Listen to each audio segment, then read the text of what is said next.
días, es un gusto recibirles con las primeras noticias de TV Ciudad en esta jornada de martes con 8 grados de temperatura a esta hora en Montevideo. Saludo cordial a quienes nos siguen por Uniradio, la radio de la Universidad de la República, 107.7 de FM, por señal abierta, 6.1, por YouTube y por tvciudad.ui. Vamos a repasar el pronóstico del tiempo que nos dice Meteorología para las próximas horas. ¿Cómo vendrá esta jornada? Que tenemos una máxima de 16 grados. Prácticamente se va a duplicar en la temperatura que tenemos ahora, que es relativamente fresca, por no decir fría, así que va a ser una jornada con cielo nuboso, periodos de soleado. Mañana miércoles 21, 8 y 15, un poquito más frío que hoy la máxima. Según Meteorología, no hay perspectiva de lluvias para el área metropolitana, ni tampoco el jueves 22 de mayo, que las temperaturas extremas se ubicarán en 6 y 16 las extremas, notándose bien el ingreso a pleno del otoño. Y comenzamos con algunos de los adelantos que tenemos para compartir con ustedes hasta las 9 de la mañana. La Asociación de Madres y Familiares de Personas Desaparecidas, detenidas desaparecidas, convocan para una marcha para esta jornada. Estamos hablando de la 30ª Marcha del Silencio, que partirá, como es habitual, desde Rivera y Jackson, aquí en Montevideo, pero hay una réplica en todos los departamentos del país y también del exterior. Quienes desde Madres y Familiares dijeron que esperan acciones que con el nuevo gobierno se materialicen en acciones concretas los acuerdos sobre búsqueda de restos de personas desaparecidas. Así que bueno, esta es la confianza que le están depositando al gobierno en acciones concretas. Vamos a otros temas, porque ayer se conoció que el gobierno acordó en 144 millones de dólares al consorcio responsable del Ferrocarril Central. El acuerdo comprende el periodo que va desde el 24 de diciembre de 2023 hasta el 31 de marzo de 2025. Fue un acuerdo para evitar fue una conciliación para evitar juicios, según explicaron desde el gobierno. Vamos a estar detallando un poco cómo fue el acuerdo. Pero también sobre el ferrocarril habló la ministra de Transporte y Obras Públicas, Lucía Echeverri, que dijo que se está pensando también en incorporar transporte de pasajeros, transporte ferroviario de pasajeros asociado al ferrocarril central. Cambiamos de tema porque el Ministerio de Desarrollo Social presentó iniciativas de atención a personas en situación de calle que se hará en fases. Se ampliarán además cupos para pasar el invierno, pero hay otras iniciativas de abrir refugios especiales en la tarde. Esto fue parte de lo que anunció el Ministerio de Desarrollo Social.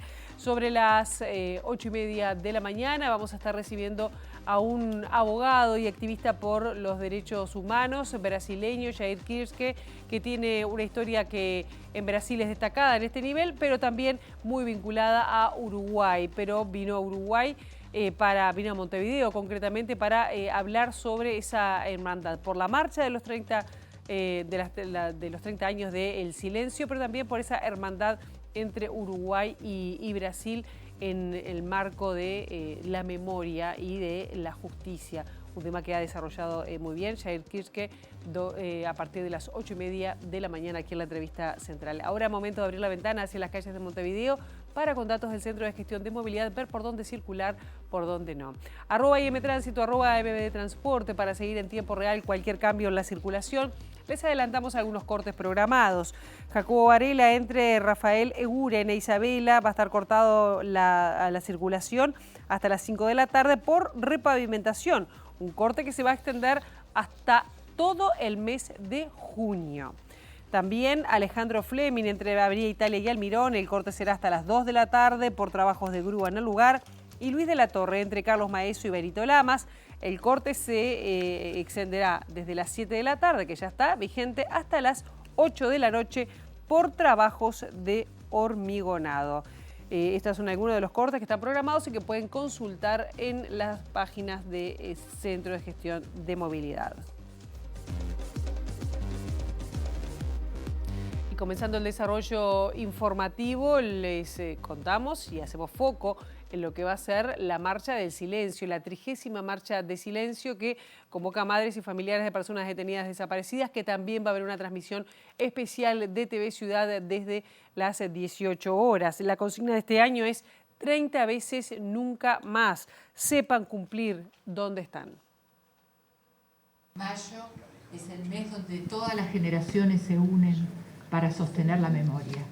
Las calles se visten con margaritas y fotos, con pintadas que recuerdan y reclaman, que dicen presente. Este año volvemos a encontrarnos para reclamar por las respuestas que aún hoy se nos niegan. A un día de la realización de esta 30ª Marcha del Silencio, es necesario defender más que nunca la memoria. Somos testigos de un contexto que busca romper con la construcción de nuestra historia. Surgen, una vez más, discursos negacionistas o incluso aquellos que justifican los terribles crímenes cometidos. Viejas teorías asoman y se expresan queriendo quebrar las margaritas ya sembradas. Es por ello que hoy seguimos reivindicando la necesidad de una política integral del Estado que consolide la memoria y siente las bases y garantías para la construcción del nunca más terrorismo de Estado. Como todo nuevo comienzo de mandato presidencial, siempre se renueva el compromiso y esperamos que los acuerdos se materialicen en acciones concretas. Y en el marco de mayo, mes de la memoria de los 50 años de la creación del Plan Cóndor, esa coordinación represiva entre los países del Cono Sur, la directora de Derechos Humanos del Ministerio de Relaciones Exteriores, Cristina Mansilla, anunció la digitalización de algunos documentos vinculados a casos emblemáticos de víctimas de la represión en Uruguay y también en la región. En un acto realizado en la sede de la Cancillería, Mansilla destacó el trabajo de funcionarios a cargo de la tarea. Uruguay, por ejemplo, tiene escritos, documentos que tienen que ver con la dictadura cívico-militar en un programa que se llama Memoria del Mundo de la UNESCO. Por señalar algunos, tenemos los archivos de la ONG brasileña Clamor, que tuvo un rol destacado protegiendo a uruguayos perseguidos en la zona de Río Grande do Sul. O a nivel regional, porque el programa tiene un nivel internacional y un nivel regional, tenemos lo que quien fuera preso político, Jorge Tiscornia, pudo sacar en hojillas de cigarrillo de la prisión política en la que estaba y que se conoce como el almanaque. También tenemos a nivel internacional todo el archivo fotográfico del Diario Popular, que fue obviamente destruido una vez que la dictadura cívico-militar llega al poder el 27 de junio del 73. Esto como señalar la fundamentalidad de los archivos en una construcción democrática. La preservación de nuestros se sustenta en formatos tangibles. Promoverlos, protegerlos y hacerlos accesibles es fundamental. Mansilla de alguna manera destacó la importancia de los documentos desclasificados y también subrayó la relevancia del contexto en el cual se da esta tarea. En este sentido, cuestionó la liberación de material realizado por el gobierno anterior sin parámetros históricos y desconociendo que esa información pudo haber sido obtenida mediante torturas.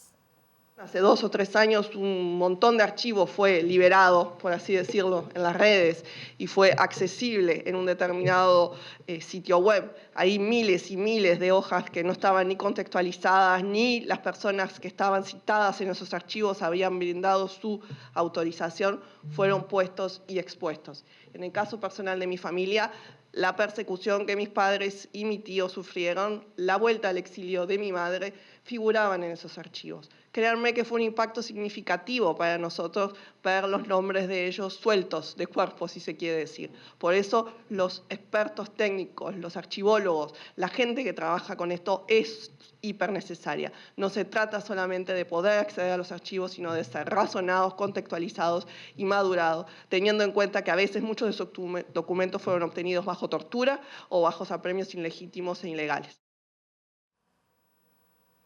El gobierno y el consorcio Grupo Vía Central encargado del ferrocarril central acordaron el pago de 144 millones de dólares para evitar el arbitraje internacional contra el Estado uruguayo por incumplimientos contractuales.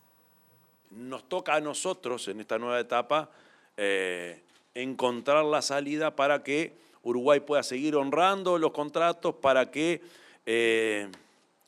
lo que se tenga que pagar se pague, ni más ni menos, pero fundamentalmente para que el proyecto ferrocarril tenga futuro, para que la producción nacional tenga futuro. Esto tiene consecuencias económicas, por supuesto, esto presenta la necesidad permanente de revisar los números, de revisar las cuentas, por eso también la presencia del Ministerio de Economía, y hay que reconocer que esto es una situación que no deseamos, que nos hubiese gustado que estuviera resuelta en su momento, que jamás estuviera en duda la posibilidad de que Uruguay avanzara en este proyecto.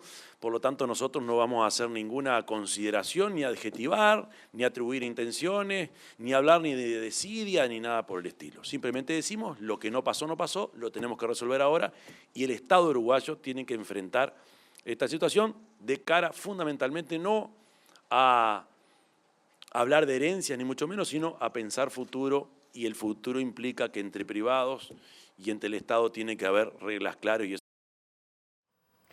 El ministro de Economía, Gabriel Odone, dijo que es necesario y posible que haya cambios a nivel del sistema tributario, pero sin que esto implique mayores impuestos a nivel global, que sin aumentar la carga impositiva global del país. Odone explicó los detalles financieros del acuerdo alcanzado con el consorcio que lleva adelante al ferrocarril central. Destacó que esta y otras situaciones heredadas del gobierno anterior tienen impacto fiscal y tendrán que ser incorporadas en la ley de presupuesto que está en pleno trabajo. Este es un tema que está pendiente desde diciembre del 2023, que no fue posible ser resuelto ni encaminado en 2024 por diversas razones. A mí me llama la atención, todas ellas con consecuencia fiscal para este año. Todas ellas con consecuencias fiscales para este año, que no tuvieron consecuencias fiscales durante el año 2024. Eso es un tema que estrictamente está asociado a un periodo que comprende 24 de diciembre de 2023, 31 de marzo del 2025. Y me importa mucho subrayar que este es el periodo que comprende este acuerdo. Por ese periodo que es 23 de diciembre de 2023 al 7 de agosto de 2024, hemos acordado un pago a cuenta de 56.5 millones de dólares, y el tercero, el mediador, va a establecer si esa cifra es correcta, para más o para menos, y las partes estaremos a lo que corresponde. Insisto con la precisión del periodo que comprende el acuerdo. 23 de diciembre de 2023, 31 de marzo de 2025, o sea que está todo despejado. Eso supone aproximadamente, si todos los acuerdos avanzan como estamos pensando, y eso es lo que las dos partes creemos, un pago de 144 millones de dólares en total. Odone admitió que estas situaciones, como el acuerdo con el ferrocarril central u otras heredadas del gobierno anterior, pueden implicar la necesidad de cambios en el sistema impositivo sin aumentar la carga tributaria global. Bueno, forma parte de la discusión que tenemos para resolver los temas fiscales. Yo diría que lo que se mantiene, por lo menos en instancia del Ministerio de Economía, es no aumentar la presión fiscal, lo que no quiere decir que no sea posible recurrir a cambios tributarios, pero con una presión fiscal que debería mantenerse relativamente estable en términos de producto al final del quinquenio.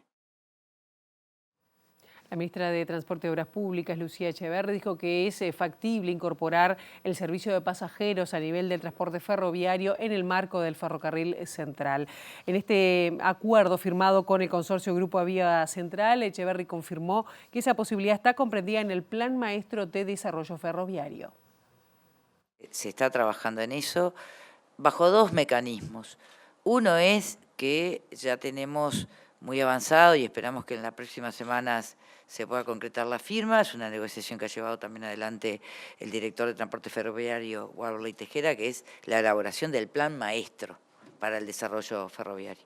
y en ese marco también incluye pasajeros, y ya tenemos algunos estudios que se han hecho con cooperación con la Embajada de Francia, donde hay algunas zonas que es factible. No estamos pensando solamente en la carga, que es fundamental sin duda, sino también ir incorporando en zonas del país que es viable por los costos de mantenimiento, por la inversión inicial que habría que hacer y por justamente la demanda a resolver, que es factible también poder incorporar este servicio. El intendente electo de La Valleja, Daniel Jiménez, dijo que el cambio de orientación en su departamento es multicausal.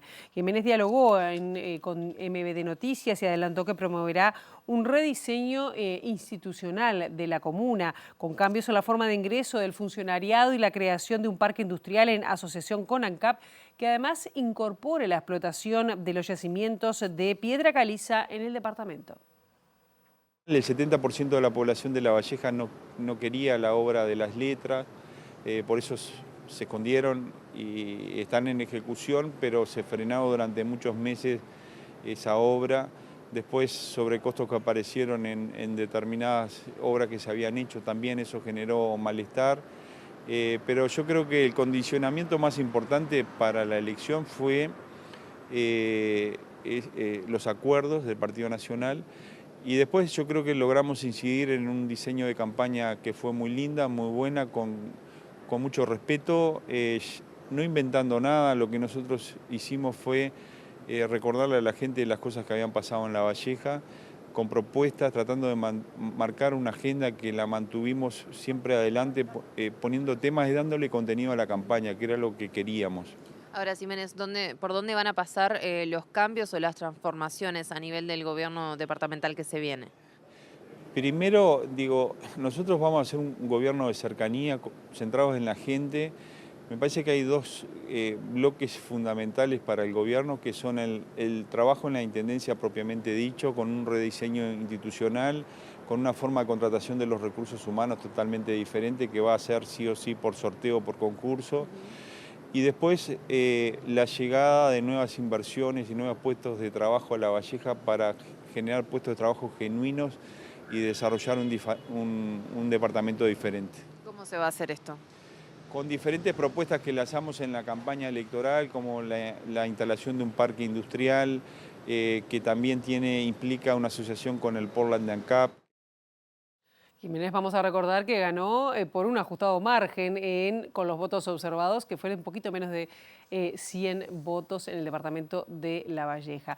Vamos a otros temas y sigue habiendo problemas o por lo menos diferencias en torno a la caja profesional, un tema que está a estudio en el en el Parlamento, un proyecto de estudio que envió el Poder Ejecutivo para el Parlamento. El presidente del directorio de la Caja de Profesionales Universitarios, Daniel Alza, destacó que el aporte de rentas generales para la solución financiera de la institución que propone el gobierno debería ser mayor para ampliar un horizonte y cubrir un horizonte de 20 a 25 años que plantea el Poder Ejecutivo.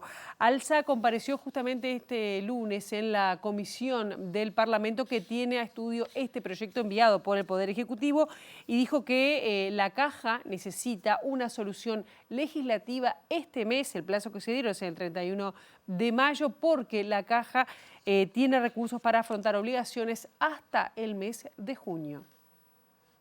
Para no perder cortizantes, el régimen no debería ser tan elevado los aportes que cada uno debería tener a hacer desde el punto de vista de los activos. Pero esto es un tema de una ecuación, es un tema de que cada uno de los grupos debería aportar en la medida de lo que puede cada grupo, pero aparte balanceado entre cada uno de ellos y es ahí hacia donde todos estamos trabajando. ¿El directorio está a favor, por ejemplo, de que pasen a aportar los declarados en un ejercicio, como proponen algunos gremios? Esas son propuestas que se han manifestado y que se han estado estudiando, son varias. Algunas pueden llegar a ser de recibo, pero es una solución a muy largo plazo, llevan discusiones muy largas que no son los momentos que la Caja necesita hoy. Hoy la Caja necesita a partir del 1 de junio tener una nueva ley y esos estudios para hacer algún cambio es a largo plazo, es decir, que podrían ser tomados en cuenta para otra oportunidad. ¿Entienden que el aporte del Poder Ejecutivo debería ser mayor? nosotros entendemos que debería reverse cada uno de los puntos y quizás sí el aporte del Poder Ejecutivo debería ser mayor. El Poder Ejecutivo, con los estudios que presentó en su proyecto, porque es un proyecto del Poder Ejecutivo, manejan que estas modificaciones darían para un perfil de 20-25 años. Son sus números, los tienen calculados, tienen su equipo de técnicos que así lo dicen. Tenemos que creer porque los números salen también de nuestra propia caja, ¿no? Por su parte, el diputado del Frente Amplio, Gabriel Otero, defendió la iniciativa presentada por el Poder Ejecutivo para intentar solucionar la situación desfinanciada de la Caja de Profesionales Universitarios. Dijo que la propuesta es solvente, que se pueden hacer mejoras, pero que hay poca movilidad, reconoció, a nivel de los números. Agregó que la convergencia a un sistema único cuesta alrededor de 3.000 millones de dólares. Otero agregó que era mejor solucionar este tema en 2023 con un proyecto sostenible, pero se debe hacer a un mes de que la caja se quede sin fondos. El proyecto del Poder Ejecutivo financia los próximos 20 años hacia la convergencia al sistema único, que como hemos dicho, cuesta cerca de 3.000 millones de dólares. Las fuentes de financiamiento nadie las puede discutir, que son por parte de los activos y pasivos de la Caja y por parte de la ciudadanía, es decir, por parte del Estado. Eso es lo que plantea una solución real y en términos con respecto a cualquier otra solución que se haya presentado antes, es solvente, se sostiene. ¿Es un proyecto cerrado o está abierto a cambios? La comisión abrió el proyecto a discusión por parte de todos los diputados de todos los partidos políticos y hemos por lo menos recibido unas 15 colectivos, es decir, el proyecto está abierto en función de mejorarlo, pero también tenemos números que tienen prácticamente muy poca movilidad. Otro de los temas que está sobre el tapete tiene que ver con la compra de 4.000 hectáreas, de un campo de 4.000 hectáreas en el departamento de Florida. El representante del Partido Colorado en la dirección del Instituto Nacional de Colonización, Luca Manassi, defendió la legalidad de la compra que hizo el Instituto de Colonización, pero aclaró que votó en contra porque entendió que no era un buen negocio. Por este tema, el senador nacionalista Sebastián da Silva anunció que va a convocar al Parlamento al presidente del Instituto de Colonización, Eduardo Viera. El ofrecimiento y la oportunidad del negocio yo creo que es absolutamente lícita, se cumplió con el procedimiento normativo. Esto es un negocio que ya estaba cerrado entre dos privados.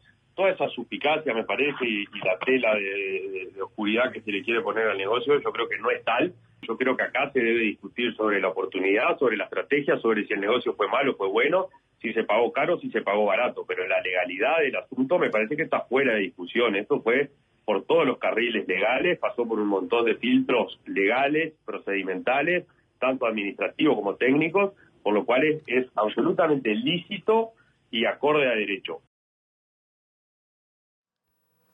Desde la Comisión Nacional de Fomento Rural se apoyó la compra de estas 4.000 hectáreas por un monto de 32 millones de dólares. Dijo que por parte de Colonización, desde la Comisión de Fomento Rural, respaldamos el voto emitido por la delegada de los productores en una decisión tan importante, según expresó la organización, en un documento que está emitido este lunes. Vamos a otros temas, porque el diputado del Partido Nacional, Pablo Abdala, citará al prosecretario de la Presidencia de la República, estamos hablando de Jorge Díaz, por la creación de un sistema de combate al crimen organizado y el narcotráfico recientemente creado por el gobierno. Abdala, que justamente preside esta comisión en el Parlamento, la Comisión Especial de Seguridad y Convivencia, dijo que le preocupa el traslado de competencias del Ministerio del Interior a la Presidencia de la República. Mira, a nosotros nos preocupa el alcance del decreto 95 del 2025 que se aprobó en el último Consejo de Ministros, que fue anunciado por el propio prosecretario de la Presidencia, efectivamente, y que tiene que ver con la creación de un sistema de combate al crimen organizado y al narcotráfico.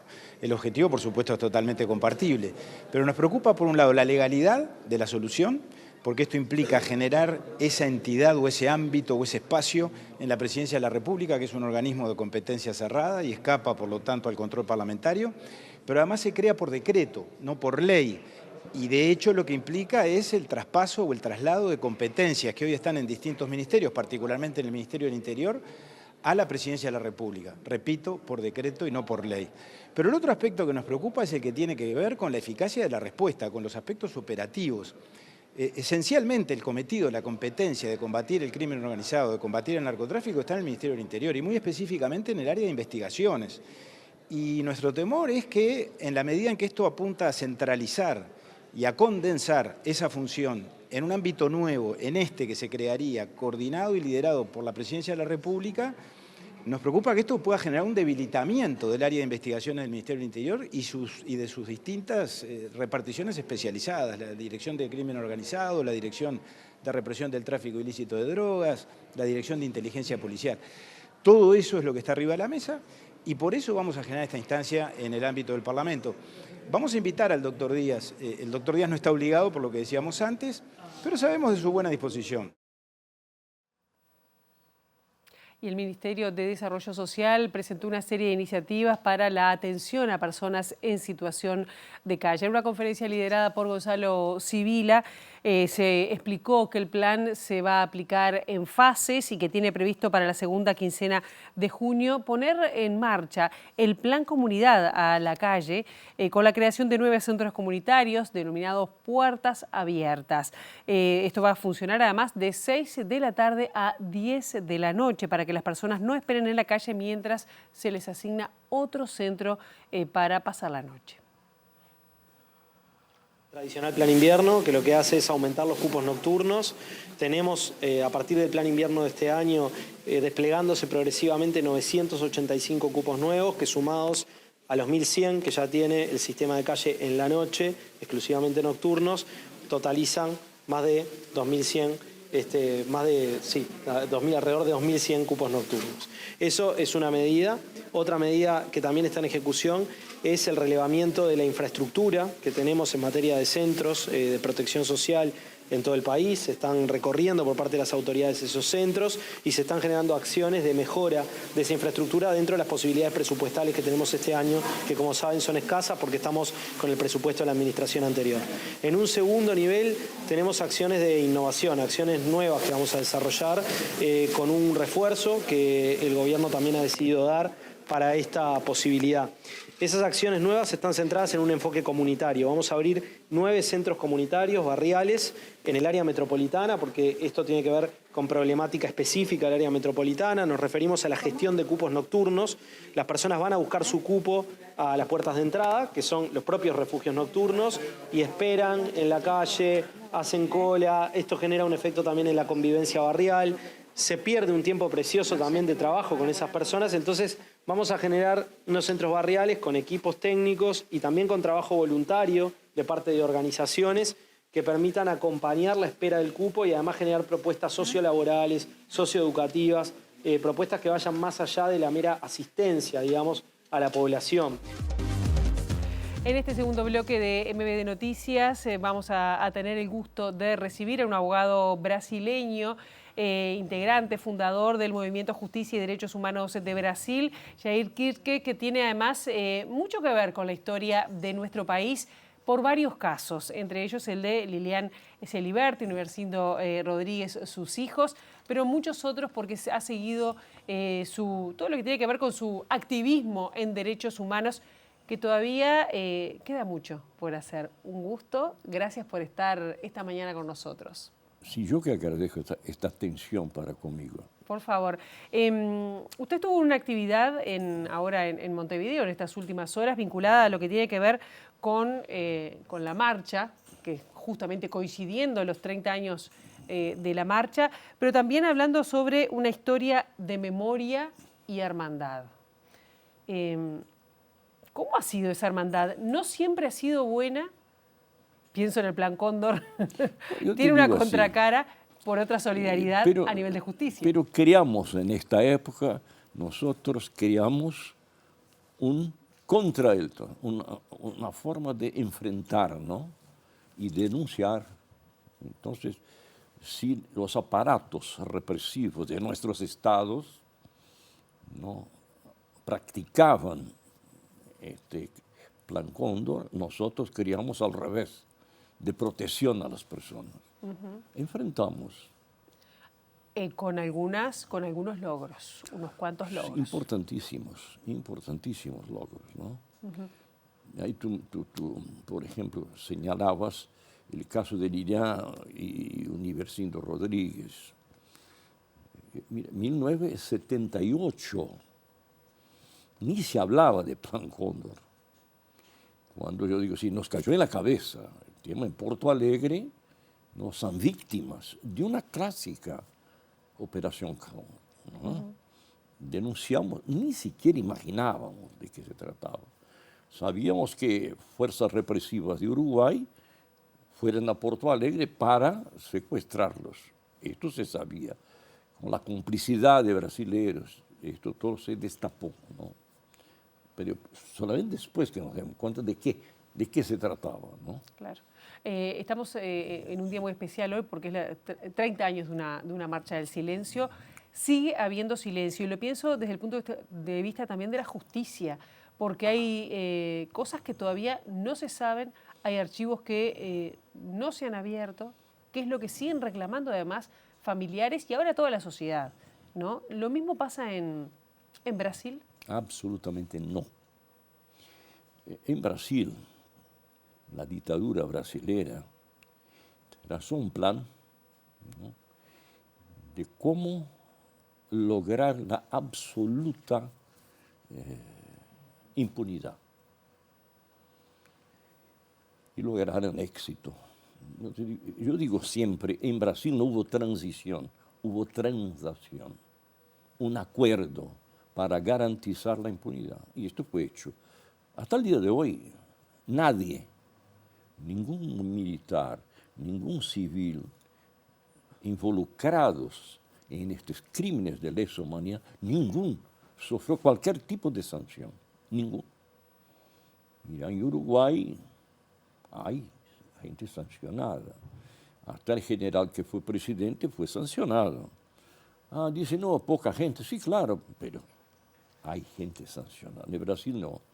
Pero decías algo fundamental en este momento, ¿no? Porque esta marcha trabaja con el tema memoria. Y yo digo que la mejor vacuna contra dictaduras es memoria. Entonces, todo ese trabajo que logró una conciencia colectiva, no puede ser la conciencia de un grupo, tiene que ser colectiva. Y acá en Uruguay ustedes lograron esto, ¿no? Esta marcha es importante por esto. Miles y miles de personas que van a la calle. Claro que la gran mayoría no tiene ningún familiar víctima, pero van ahí en solidaridad. Pero falta abrir los archivos. Falta.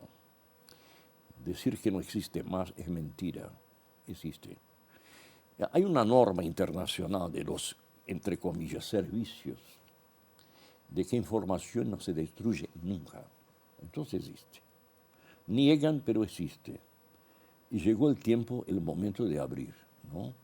De permitir que la sociedad ascenda a esto, verifique los documentos. Por casualidad, acá en Uruguay se tienen los archivos de Berruti, ¿no? Por casualidad que se encontró.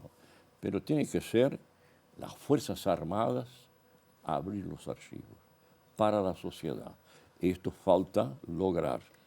Porque además de la memoria, es necesario justicia, ¿no? Esto es fundamental. Memoria y justicia caminan juntos, ¿no? En Brasil, lamentablemente, es difícil. Y hay cosas, yo digo, si la vida tiene una dinámica tan interesante, ¿no? Ya en Brasil no se hablaba más de este tema, no se hablaba más, ¿no? Y nosotros ya estamos, ¿no?, con bastante edad, ¿no? Yo digo, si soy joven hace más tiempo, pero no, yo tengo que dar de bastón. ¿Y entonces digo, sí, ¿qué pasa en Brasil? La gente estaba olvidando de esto. No existe en Brasil políticas públicas de memoria, no existe. Existe olvido, esto sí existe. Y de repente una película... Eso le iba a preguntar, porque la película cayó en un momento que es muy especial, ganó un Oscar y la ha visto mucha gente develando. Miles y miles, y de gente joven. Entonces tuvo esta cosa que ya no se hablaba y de repente pone en la mesa la discusión del tema. Esto nos llenó de esperanza de retomar. Yo voy a contar algo que es importante que sepan, ¿no? En 30 de agosto del año pasado, por casualidad, yo estaba en Brasilia, esta fecha es el Día Internacional del Desaparecido Político. Un grupito de familiares fueron al Palacio del Gobierno esperando ser recibidos por Lula. Entre ellos estaba la hija mayor de Rubens. El diputado que fue del torturado, caso desaparecido. Exacto. Estaba la hija. Lula no los recibió y más, mandó a la policía a echarlos. 30 de agosto. Eso no es secreto, la prensa publicó esto. Pasa un tiempo muy corto, la película gana el Oscar. Mira, fantástico. Ahí Lula viene públicamente a decir qué maravilla, qué cosa. Es terrible esto, pero de cualquier manera logróse poner en la mesa a discutir. Y esto para nosotros es importante y tenemos que aprovechar, ¿no? Mucha gente joven ahí estaba en el cine. A mí me encantó, ¿no? Porque trabajamos mucho en esto, con pocos espacios. La prensa ya no nos da más espacio. Ahora, ¿qué pasa? Y le quiero hacer dos preguntas en una. ¿Hay miedo de los mandatarios del sistema político para ordenar efectivamente abrir los archivos para que se investigue cuáles son esos archivos ocultos? Y luego, vinculado a esto, sigue habiendo 2x3 avances negacionistas, o el silencio de gobernantes, como usted hacía referencia recién, o personas como, bueno, su tocayo Jair, pero en este caso Jair Bolsonaro, avances de la derecha. Pero ¿hay miedo para hacer ese impulso? Y por otro lado, el impulso negacionista. Te digo así, es la transición. Ese es el tema, ¿no? Esta transición para empezar una democracia no amplia porque no se pone los autores de los crímenes y que tiene vigencia hasta el día de hoy. El año pasado se cumplió 60 años del golpe en Brasil, 60 años. Lula oficialmente prohibió manifestaciones porque podría molestar a los señores militares, ¿no? No pueden ser molestados. Hubo intento de golpe en 8 de enero de 2023, hubo intento de golpe. Y los militares estaban involucrados en esto. Y Lula trata el tema así con mucho cuidado. Esto para mí es terrible, porque son responsables. Es una locura tan grande. Hoy en día en Brasil no hay ningún oficial general del ejército, de la marina, de la aviación, ninguno, que de alguna manera tiene que ver con estos hechos de la dictadura, ¿no? Porque los que ya están jubilados, la gran mayoría ya se murió, son oficiales generales, gente joven, pero que sigue con la misma actitud, No quieren saber de abrir archivos. Y lo existe, claro que lo existe, ¿no? Esto es terrible. Y se hizo una comisión de la verdad en Brasil. Y yo digo que es de la casi verdad, ¿no? Porque no pude investigar. Te cuento un hecho. Sí. De repente, esta comisión formalmente pide a las Fuerzas Armadas que diga los locales físicos donde ocurrieron torturas. Contestar en 454 páginas para decir que no hubo tortura en ningún local.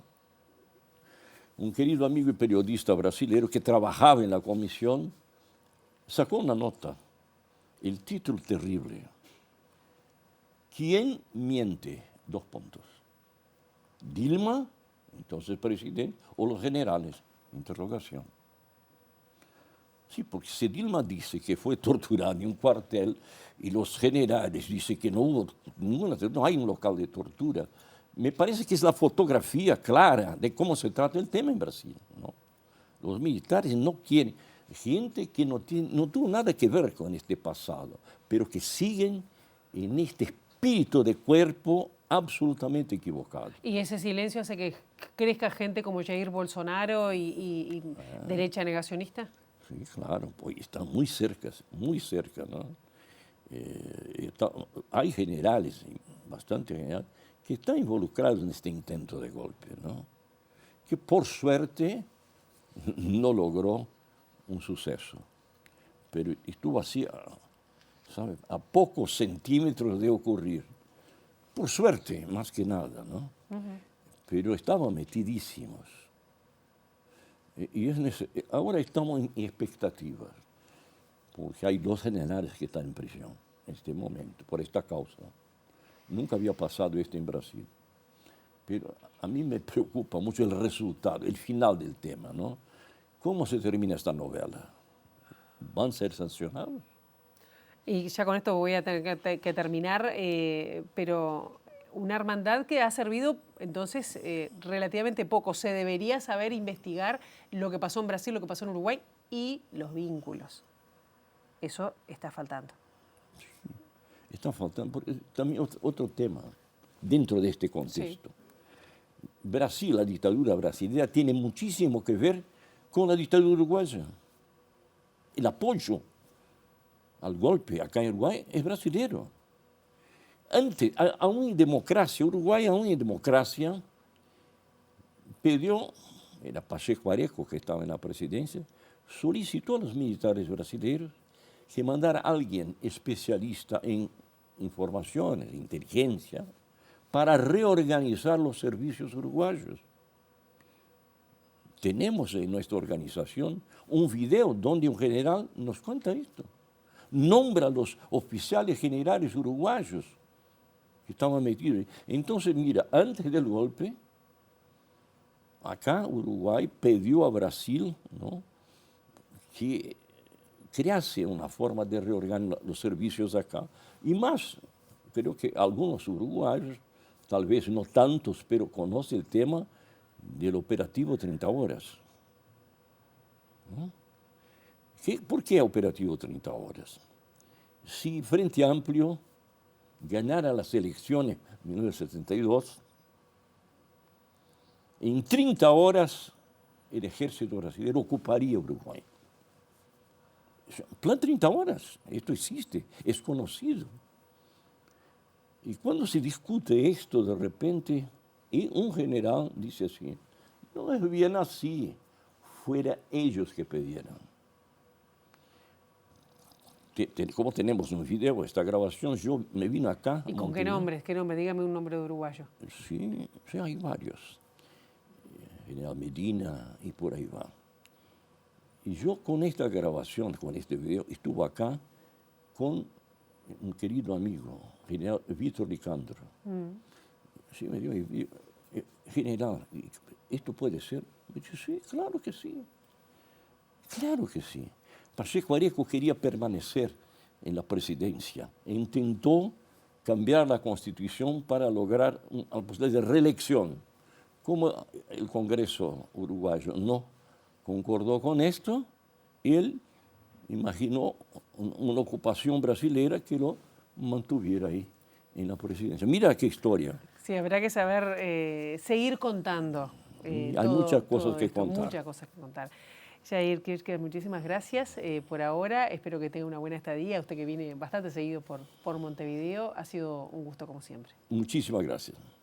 Nosotros ahora seguimos porque la información viene desde exteriores. Abril Mederos, buenos días, bienvenida.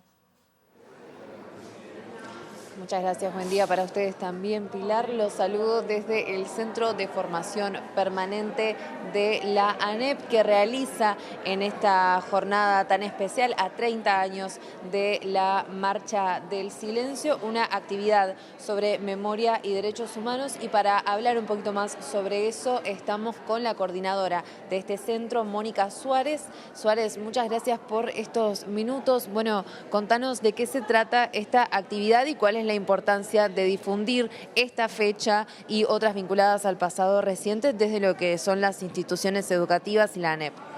Buen día a todas y a todos. Se trata de una actividad de formación porque entendemos que esta actividad es y será necesaria para la formación de las maestras y maestros, de los funcionarios y funcionarias de gestión y las funcionarias y funcionarios de apoyo a las escuelas que trabajan por y para nuestras infancias. Entendemos que la educación en derechos humanos y la educación en memoria tiene que estar presente cuando hablamos de una educación integral. Por eso entendimos que esta actividad tenía que realizarse y en el día de hoy, pero además con una instalación que la ven en el edificio, que la elaboramos entre todos con funcionarios, con formadores, coordinadores, funcionarios administrativos de este centro, hace unos días, porque entendemos que tiene que ver con eso, como les decíamos, con la formación. En ese sentido tuvimos la suerte, la dicha de contar con algunas personas que aceptaron la propuesta, pero que además no solo eso, sino que divulgaron, se apropiaron, hicieron suya esta propuesta. Y, por ejemplo, Magdalena Broquetas, que organizó toda su agenda para estar a esta hora de la mañana acá presente y poder participar. Pero además de eso, Mariana Zaffaroni, pero además de eso, Alejandra, por ejemplo, para nosotros son referentes de la defensa en derechos humanos, también habrá representantes de madres y familiares, pero además de eso, entendemos que es necesario esta instancia y todas las instancias que se realicen en el marco en este caso, este año de la 30ª marcha, que son necesarias esas actividades porque forman parte de esto que te estaba explicando, de la formación de los formadores de nuestras infancias, porque acá nosotros formamos a los que forman a nuestras infancias. Entonces es necesario más que nunca esta formación en derechos humanos y esta formación en memoria. Suárez, a veces se abre la discusión por parte de ciertos actores que entienden que la conmemoración de fechas como el 20 de mayo entran dentro de lo que es la politización, en este caso de la educación, y entienden que no es pertinente realizar actividades de esta índole en centros educativos. ¿Cómo se observa eso o cómo se contesta a esa crítica? Se contesta con una única respuesta, que es educación en derechos humanos. Y cuando hablamos de derechos humanos no hay dos discursos. El discurso es uno solo que tiene que ver con eso, con los derechos humanos que en este caso fueron violados, fueron lesionados y que necesitamos formar también y enseñar la historia reciente, sin miedo, sin tapujos, desde la verdad. Pero además nosotros adherimos a la postura de la UDELAR, de la Facultad de Humanidades, y en ese sentido es que entendemos que es necesaria esta formación. Nosotros, como te digo, la respuesta es una sola. Cuando hablamos de derechos humanos, hablamos de que es necesario formación a los formadores de las infancias en este caso. Muchísimas gracias, Mónica. Bueno, gracias a ustedes, gracias por estar acá. Para nosotros es muy importante la presencia de ustedes y nos vemos más tarde en la marcha, en la 30ª marcha.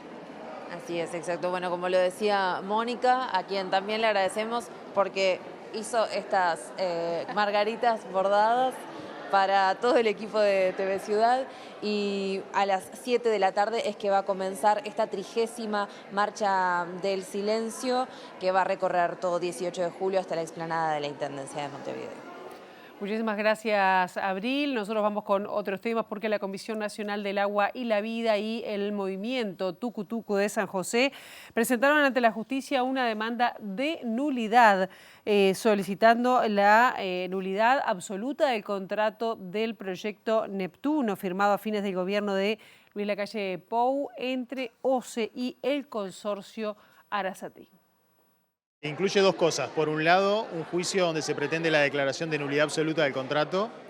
Ese es un proceso que va a insumir su tiempo, por lo tanto, le adicionamos una medida cautelar de no innovar para que exista una orden judicial que prohíba el inicio de las obras. Es decir, que no dependa de los acuerdos que pueda hacer el gobierno con las empresas, sino que existe una orden judicial que prohíbe el inicio de las obras. En lo que tiene que ver con el juicio de nulidad, el planteo responde a que nosotros entendemos que este contrato viola el artículo 47 y 188 de la Constitución, en tanto implica una privatización parcial del servicio de abastecimiento de agua potable.